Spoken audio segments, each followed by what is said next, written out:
Okay, so we've got a really varied set of articles today. Let's just dive straight in. First up, the German economy. Looks like it's facing some potential choppy waters with renewed talk of U.S. tariffs. Yeah, exactly. The source mentions the new Chancellor, Merz, already had a bit of a tricky start politically, and now these trade tensions are, well, adding to the pressure. Right, and he's apparently really emphasizing keeping Germany as a manufacturing hub. He is. But then you've got this threat of U.S. tariffs on the EU. The article says they were talked about at 20%, now maybe 10%. Either way, for a country like Germany that exports so much, it's significant. Especially the car industry, right? That gets singled out. Oh, definitely. All right. A potential 25% tariff on cars and parts. And when you think about the numbers, like 450,000 German cars exported to the U.S. this year alone. Wow. Yeah, the estimated $6,000 extra per car would really, really hurt. There's some expert analysis in there, too. Yeah. Someone from the DIW, Sonali Chowdhury. Yes. She suggests a potential 0.3% hit to German GDP if this becomes a long trade war. And she makes a really good point about just the uncertainty of it all. How that chills investment and spending, you mean? Exactly. Businesses, consumers, Yeah. they just hold back, It creates drag. And then there's another view from Thomas Obst at the IW Institute. Right. He sees the impact hitting the U.S. first, more immediately, and Yeah. then building up more gradually in Germany. But his numbers are, well, pretty worrying if the EU hits back hard. What did he say? He projected a potential 1.5% GDP drop for Germany by 2028 if the EU retaliates with its own 20% tariffs. He talks about these second-round effects. So like a snowball effect. Sort of, yeah. The initial hit triggers other reactions down the line. It's tricky for the EU, though, isn't it? Yeah. The article mentions their reliance on the U.S. for certain things, like oil and medicines. That's a key point Chowdhury makes. It limits their appetite for a full-on trade war, maybe. Still, they are taking it to the WTO and prepping counter tariffs, about 95 billion euros worth. So they're not just sitting back. Yeah. And long term. Looks like they're trying to strengthen ties elsewhere. Canada, Mexico, Japan, South Korea, maybe even sector-specific deals with India. And China's in the mix, too. Yeah, facing its own high tariffs from the U.S., though currently paused a bit lower. But there are worries China might then try to dump excess production, especially cars, into Europe. Okay, a lot happening on the trade front. Let's shift gears completely. Source 2 is about genetics, lactase persistence. Yeah, basically the ability for adults to digest milk, sugar, lactose. Most people know the basic story, right? It evolved alongside dairy farming. In Europe and parts of Africa about 11,000 years ago, the classic textbook example of gene-culture co-evolution. Precisely. But this new research, looking at East Asian populations, Chinese, Japanese, Vietnamese, finds something different. Their path to lactase persistence seems distinct. How so? Well, fascinatingly, the gene variant involved seems to have come from Neanderthals. Really? Neanderthal? Yeah, which kind of throws a wrench in that neat story about it evolving purely alongside farming practices in those regions. Because Neanderthals were gone long before widespread agriculture there. Exactly. And the evidence suggests this gene was already being selected for in East Asian genomes over 30,000 years ago, way before farming. So why was it being selected for them? The researchers speculate it might have initially been linked to the immune system, not directly to digesting milk. Which is interesting when you remember that folks with Eurasian ancestry carry, 1 to 4% Neanderthal DNA? Right, so this specific bit of DNA had some other advantage first. Possibly. They used this huge database of ancient DNA, the A80R, and found an individual from 14,000 years ago in China who carried this Neanderthal-linked lactase gene. And they tracked how common it became. Yeah, it increased over time. About 10% prevalence between 8,000 and 3,000 years ago, up to around 20% more recently, and now it's almost 29% in East Asians. So selection was definitely happening. Clearly. But maybe not purely for milk digestion, or at least the pressure wasn't just about milk in all these different regions. It suggests the story is, well, more complicated than we thought. Definitely more complex. Okay, let's move to our third source. This one tackles shipping emissions, a huge global challenge. Huge. The article points out shipping accounts for about 2.8% of global emissions. That's like if shipping were a country, it'd be the sixth largest emitter. Massive. And this piece focuses on recent efforts of the International Maritime Organization, the IMO. Right, specifically a meeting called MEPC 83. The big news is they adopted a framework aiming for net zero, and crucially, it includes a mandatory emissions levy, like a carbon price for ships. Was that straightforward to agree on? Oh, not at all. There were 5 different proposals on the table. You had industry groups, China, the EU, India, Singapore, all with slightly different ideas on how a levy or market mechanism should work. Different structures, different levels of ambition, I guess. Exactly. Some wanted fixed levies, others market-based trading. Some focused on penalizing less compliant ships. India had a bridging mechanism idea, and Singapore built on that with a hybrid model. And the U.S. The article notes the Trump administration wasn't really participating and warned against a uniform EU-style levy. But in the end, the Singaporean hybrid model, based on India's idea, got the most support. A 63-16 vote. So it's a done deal. Not quite. It's a major step, but it still needs to be formally adopted into the MARPOL Convention, which deals with ship pollution. That needs a 2/3 majority vote. And could it still be blocked? Potentially. If nations representing a third of global shipping tonnage object, they can block it. And there are lots of competing interests. Like who? Well, oil exporting nations aren't keen on green fuels. Small island states want high levies to fund climate adaptation. Big shipping nations want minimal costs. Norway wants credit for being an early mover. Brazil's focused on methanol. Some say the tech isn't ready. Lots of different angles. It sounds like a real diplomatic maze. It is.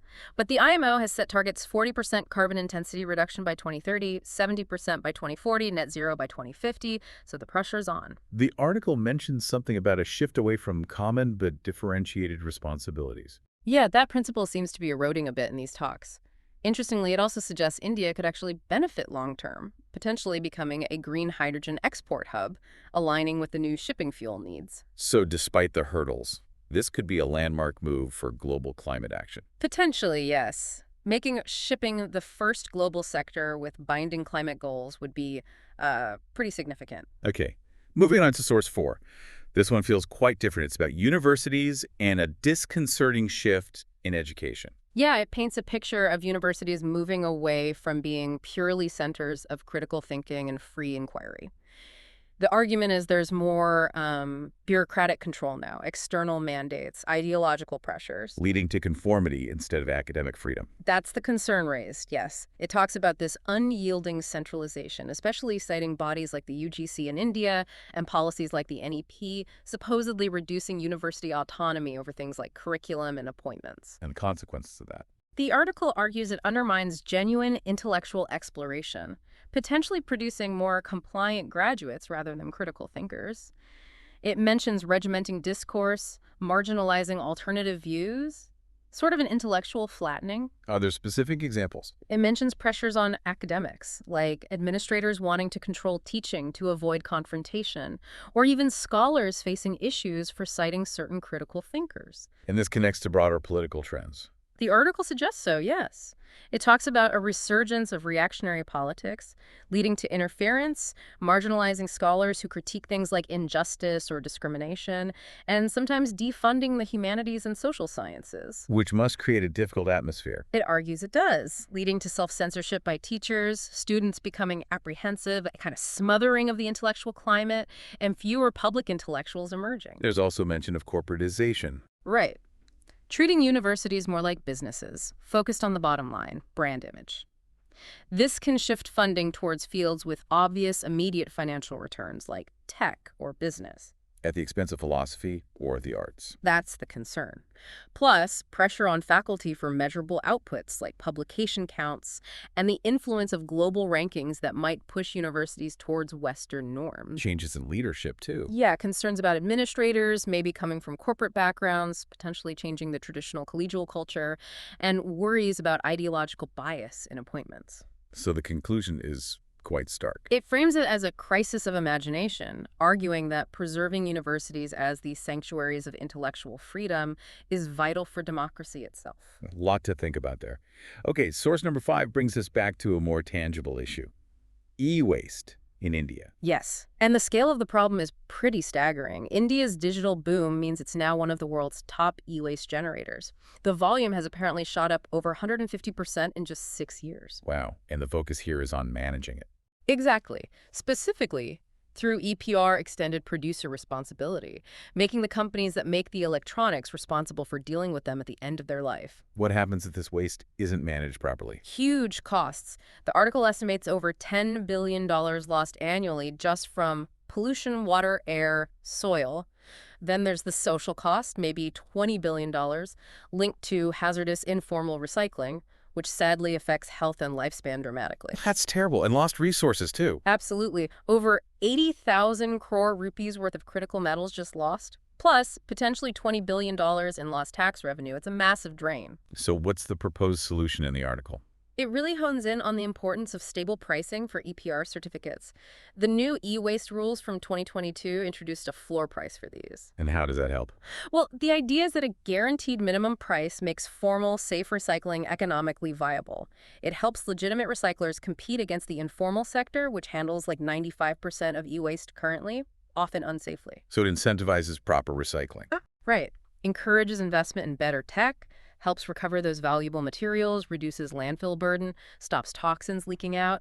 It notes India's floor prices are actually still lower than EPR fees elsewhere. Does it drive compliance from the producers, too? That's the argument.